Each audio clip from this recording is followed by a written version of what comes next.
Selamat pagi semuanya kelas 10 IPS. Kembali lagi bersama saya dalam pembelajaran geografi. Tetap semangat dalam menghadapi pembelajaran dan tetap semangat dalam menghadapi pandemi yang kita hadapi saat sekarang ini. Baik, pada pagi hari ini kita akan mempelajari materi yaitunya mengenai fenomena geografi. Kita langsung saja ke materinya. Fenomena geografi yang akan kita bahas yang pertama adalah fenomena dan gejala atmosfer. Fenomena dan gejala atmosfer ini berkaitan dengan fenomena yang terjadi di lapisan udara, penyimpangan yang terjadi di udara. Apa fenomenanya? Yang pertama adalah pemanasan global akibat aktivitas manusia. Ini terjadi akibat peningkatan industri disebabkan oleh manusia. Perubahan iklim akibat peningkatan suhu di permukaan bumi menyebabkan suhu ekstrim dan curah hujan yang tidak menentu. Seperti sering kita lihat di saat cuaca terik terjadilah hujan, atau di saat malam hari yang cerah tiba-tiba hujan. Berikutnya adalah perubahan cuaca yang tidak menentu. Antara siang dan malam hari tidak bisa diprediksi. Jika semakin dibiarkan, maka akan terjadi masalah-masalah yang akan lebih besar lagi di bumi kita. Berikutnya adalah El Nino dan La Nina. El Nino merupakan kekeringan yang terjadi di Indonesia, sedangkan La Nina adalah hujan yang tinggi terjadi di Indonesia dalam waktu yang lama, menyebabkan hampir seluruh wilayah Indonesia ini akan menimbulkan bahaya banjir dan longsor nantinya, serta penipisan lapisan ozon.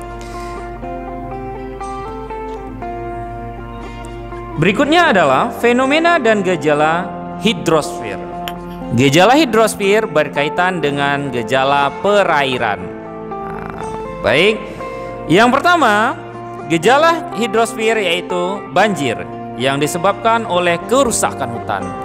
Jadi intinya seluruh kegiatan-kegiatan gejala hidrosfer ini rata-rata disebabkan oleh kerusakan hutan. Jika hutannya telah rusak, maka akan berkesinambungan kepada bencana yang lainnya. Seperti awalnya terjadi erosi, setelah itu akan terjadilah longsor, setelah itu akan terjadi sedimentasi, sedimentasi akan menyebabkan pencemaran, seperti itu.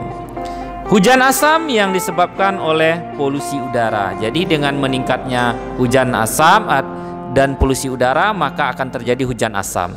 Hujan asam ini akan menimbulkan efek terhadap korosi, seperti rusaknya cat-cat dinding rumah kita. Berikutnya adalah fenomena ini adalah penurunan muka air tanah. Salah satu penyebab penurunan muka air tanah ini juga disebabkan oleh kerusakan hutan, karena sistem perakaran untuk penahan air itu sudah hilang. Dan berikutnya adalah intrusi air laut. Intrusi air laut merupakan masuknya air laut atau menyusupnya air laut ke tanah bagian daratan, sehingga air tanah di daratan ini akan terkontaminasi oleh kadar asam. Jika dibiarkan hal itu berlarut-larut, jika tidak diatasi dengan cara menanam hutan mangrove di pinggir pantai, maka bisa saja penduduk tidak akan dapat menikmati air tawar lagi di sepanjang pantai. Berikutnya adalah tsunami. Tsunami ini merupakan fenomena yang terjadi di laut, merupakan gejala hidrosfer yang disebabkan oleh gempa bumi.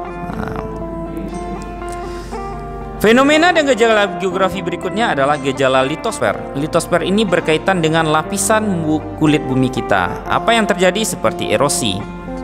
Penyebabnya adalah air, angin, dan es. Aktivitas vulkanisme.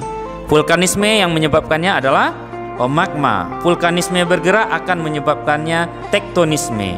Tektonisme seiring demikian akan muncullah sedimentasi tadi. Berikutnya adalah fenomena dan gejala biosfer. Fenomena dan gejala biosfer ini menyebabkan adanya keanekaragaman flora. Keanekaragaman flora ini dapat dimanfaatkan untuk bahan pangan. Seperti apa contohnya? yang bisa kita manfaatkan untuk bahan pangan? Seperti padi, seperti jagung, dan yang lainnya. Juga bisa dimanfaatkan untuk obat-obatan. Seperti apa? Seperti kunyit, jahe, temulawak, dan juga bisa minyak astiri. Selanjutnya adalah untuk industri dan tanaman hias. Tanaman hias sekarang ini lagi booming di wilayah kita, khususnya di wilayah, kalau kita lihat adalah di wilayah Pekanbaru, yaitu kesukaan ibu-ibu sekarang menanam tanaman hias jenis talas.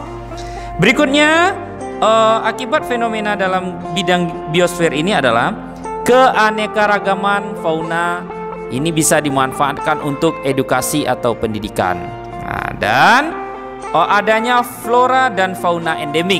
Ayo, siapa yang tahu fauna endemik yang terdapat di wilayah Kalimantan? Nah, benar. Apa? Orang utan. Kalau fauna endemik di wilayah Sumatera adalah harimau serta gajah. Kalau di wilayah Papua itu adalah cendrawasih. Masing-masing daerah kita memiliki fauna endemik, di mana seluruh aktivitas fauna endemik yang ada flora dan faunanya ini, jika kita tidak lakukan konservasi seperti Taman Nasional Gunung Leuser ini, akan mengakibatkan kepunahan nantinya. Karena pernah tercatat bahwa jalak Bali itu pernah tinggal sedikit. Seperti itu. Fenomena yang berikutnya adalah fenomena dan gejala antroposfer. Gejala antroposfer ini berkaitan dengan penduduk. Oke, bisa dilihat di gambar ini bahwa gejala antroposfer itu berkaitan dengan penduduk, aktivitas-aktivitas penduduk, atau masalah-masalah yang ditimbulkan akibat perkembangan dari penduduk tersebut. Apa fenomenanya? Yang pertama adalah peningkatan kelahiran. Jadi untuk negara Indonesia bisa dikatakan negara kita memiliki tingkat kelahiran yang tinggi. Adanya peningkatan jumlah tenaga kerja, memunculkan juga dengan perkembangan penduduk ini memunculkan kemacetan lalu lintas. Dan yang kita harapkan dengan peningkatan jumlah penduduk, kita harus meningkatkan juga sumber daya manusia. Karena demikian, dengan penduduk Indonesia yang sangat banyak ini, sekitar 250 juta lebih, dengan pendidikannya yang tinggi, negara kita ini memiliki jumlah tenaga kerja yang melimpah, yang kompeten, membuat potensi negara kita ini untuk menjadi negara yang lebih maju akan semakin terbuka. Dan adanya keanekaragaman budaya di Indonesia. Untuk keanekaragaman budaya, keanekaragaman agama yang ada di Indonesia, itu kita harus saling menghormati.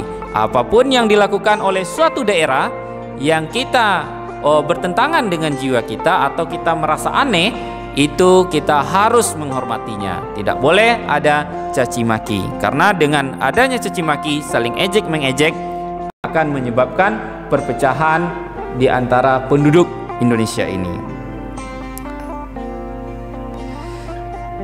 Selanjutnya adalah jenis-jenis metode penelitian geografi. Jenis-jenis metode penelitian geografi ini, yang pertama adalah penelitian deskriptif, di mana penelitian deskriptif ini kata kuncinya adalah mendeskripsikan. Dia ini akan mendeskripsikan apa? Mendeskripsikan fenomena yang terjadi di suatu wilayah. Ini secara deskripsi saja. Yang berikutnya adalah metode studi kasus. Studi kasus ini dapat diteliti jika kasusnya yang ada.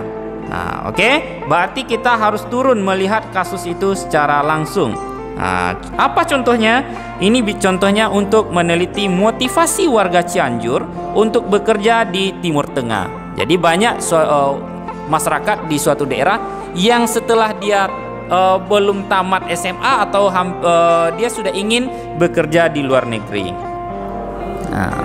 Berikutnya adalah metode survei. Metode survei di sini adalah kita mencari data langsung ke lapangan atau melihat langsung di lapangan. Untuk apa survei ini biasanya adalah untuk melihat jumlah penduduk.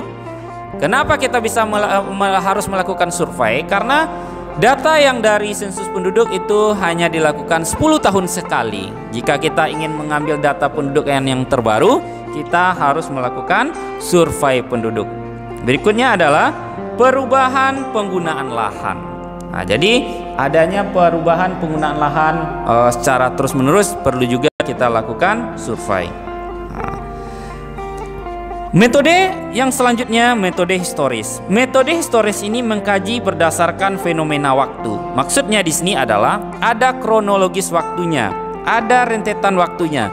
Ada dari tahun 80 contohnya, tahun 90 sampai tahun 2020. Seperti apakah perkembangan-perkembangan yang terjadi di suatu wilayah. Untuk mendapatkan data historis ini memang kita membutuhkan sumber referensi yang banyak dari penulis-penulis sebelumnya. Nah, yang terakhir adalah metode eksperimen. Metode eksperimen ini adalah kita mencoba suatu metode, kita membandingkan suatu metode, apakah metode tersebut baik atau tidak. Biasanya dilakukan oleh para peneliti, itunya bisa dilakukan untuk penelitian tindakan kelas atau melakukan suatu mencoba sesuatu produk yang baru. Nah, jadi kita harus ada eksperimen, perbandingan, seperti itu. Oke, semoga dengan penjelasan materi yang saya sampaikan ini dapat kamu pahami dengan baik, dan selanjutnya kamu kerjakan latihan yang terdapat di Edmodo. Sekian, terima kasih.